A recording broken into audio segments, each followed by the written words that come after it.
Boleh tahu ndak? Ibu awak calik si Udin tu buah. Si Udin mah gini kah? Si Udin di sana awak tu nanti enggak di si Junjuang tu.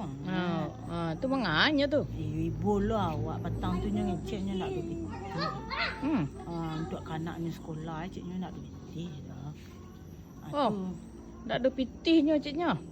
Tu ibu lah awaknya. Tu petang tu nya ngecek nak ke sekolah anaknya.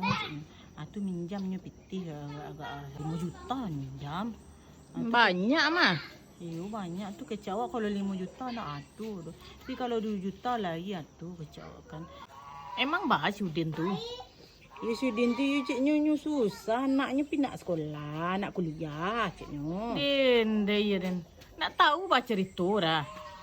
Si Udin tu emangnya. Itu mangko di dangan jangan sembarang ambil post kesimpulan saya dulu, dicalik-calik dulu kau nak menolong orang tu. Emang ibu tahu bahasa Udin tu? Itulah aku diceriton kok.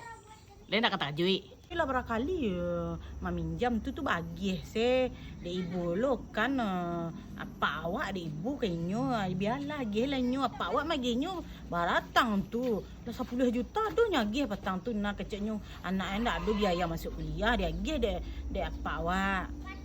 Tu kini ceknya ndak ada biaya untuk masuk kuliah tak nak jalan awak dah tak biaya semester tu bagi 1 juta. Tu tolongan jua.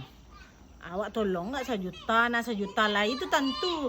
Tu berhutang lewat pi sedang payah lo kini ko ajar itu si Udin tu menganyo. Le nak mengicual lo nyo. You nak berterati saja 4 nombor. Tu. Iya. Itulah berarti nyo peralat si ambu dek orang ku sebenar tu mah. Menganyo.